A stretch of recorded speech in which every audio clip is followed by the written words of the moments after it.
Today I'm just going to be giving you 5 tips that I think are going to help you when you are developing and writing characters.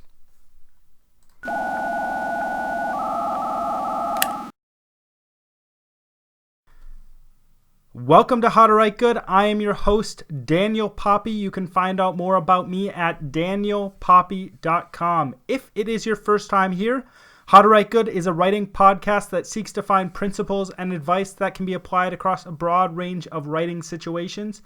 If you've been here before, don't forget to subscribe, hit that like button below, and share.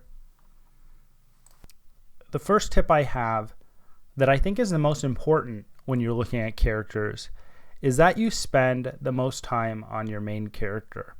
I've talked about this before, and if you want to check out my other episodes on character development and characters in the main character, you can check them out either here, or if you are listening, you can check them out in the description.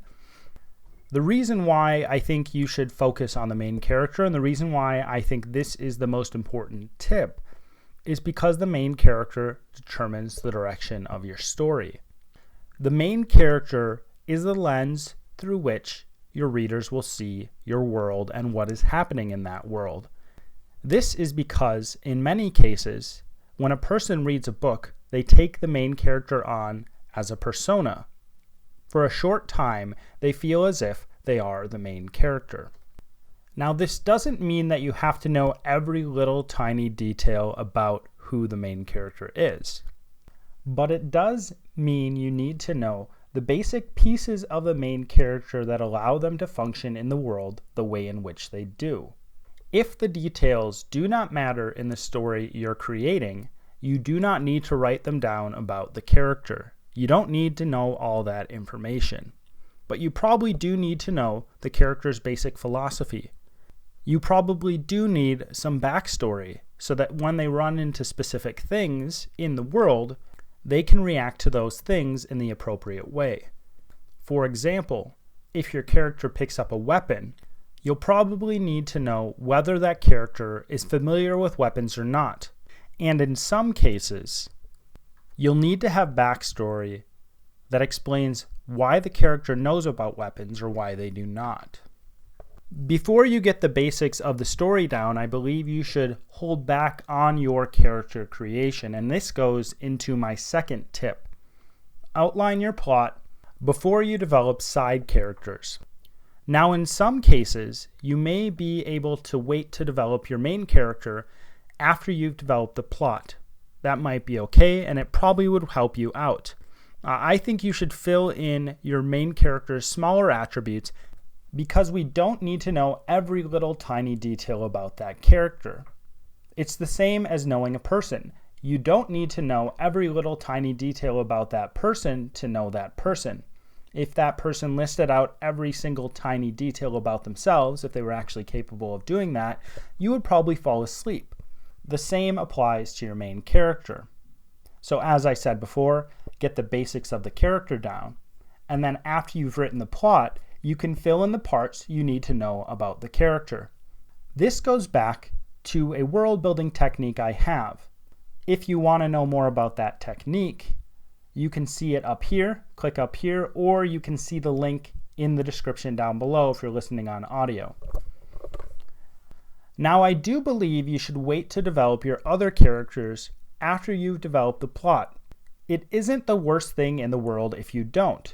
But if you develop the characters after you've developed the plot, it'll show you what characters work best in that plot. And as a writer, there's probably cases where you make a character that you love, you start to write the plot, and then you find that character doesn't really fit in the plot. And it's heartbreaking to throw away that character, or it's even more heartbreaking when someone decides they're going to shoehorn that character into their story, which I'm sure most of us have done. I'm sure I've done that in the past as well. By developing the plot first, you can see which characters you need. It'll take you less time, and then you can spend that time that you have extra making those characters extremely interesting characters. My third tip is to plan characters in proportion to how much they are in the story. If there is a character who is briefly glimpsed, you don't need to give that character much of a backstory, if any. if a character says a few lines, you don't need to take that much time developing that character. If you're working on the main character, you should give significant thought to that character. And if there are side characters that play a significant role in the story, you should take time to develop those as well. It is likely that you do not need to take as much time on these characters as the main character, but you should understand who they are and how they work, how they think, what they do, and any other significant pieces of them. The fourth tip is one I find really fun. If you decide to use archetypes or another character model for your characters, add something in opposition to the archetype. What do I mean by opposition? When someone is reading a character based on an archetype, they assume certain things about that character. What you can do to make that character more interesting is add an element to that character that goes against that archetype and forces you to explain why that element exists.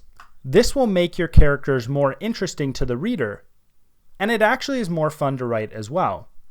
And you don't have to end with one thing that goes against the archetype. You can continue to add things, but you need to be careful that you don't go overboard and stuff the character full of too many things so that the reader doesn't understand what the character is. You still need to maintain that archetype to a certain degree if you're going to use it. And finally, my last tip is to become an actor when writing your character's dialogue. To understand this tip, you need to know what an actor does. An actor, simply put, is a person who puts on a persona, and they function in the world in that persona for a short period of time. To write your character's dialogue as an actor means to put on that character's persona for a short period of time. It means to try to understand that character from that character's perspective. And once you get to the point of getting inside that character's head, writing dialogue becomes easier, because putting on the persona of that character is probably the closest you're going to get to understanding that character. Now, I limit this to dialogue in this advice because that is the purest form of who the character is. But you can do this with thoughts. You can do this with how the character acts in the world. And this can be an especially powerful tip when you're working through your main character. If you're writing in first person, I think this is almost essential to do because you are constantly writing in the character's voice, so you constantly need to get inside the character's head. If you have other tips for writing characters and you're watching this on video, I'd love to see a comment below about those tips. And if you're listening to this as a podcast, you can connect to me and tell me your ideas through social media. But these are just 5 that I find useful and 5 that I use fairly often. If you enjoyed this, you're probably wondering how you can support me. Well, you can actually do 2 simple things. Follow the first link below to grab a copy of my book, and then follow the second link and sign up for my newsletter. It's that simple. Those 2 things will mean the world to me and give me more time to write books and create content for you. As always, my name is Daniel Poppy, and this is How to Write Good.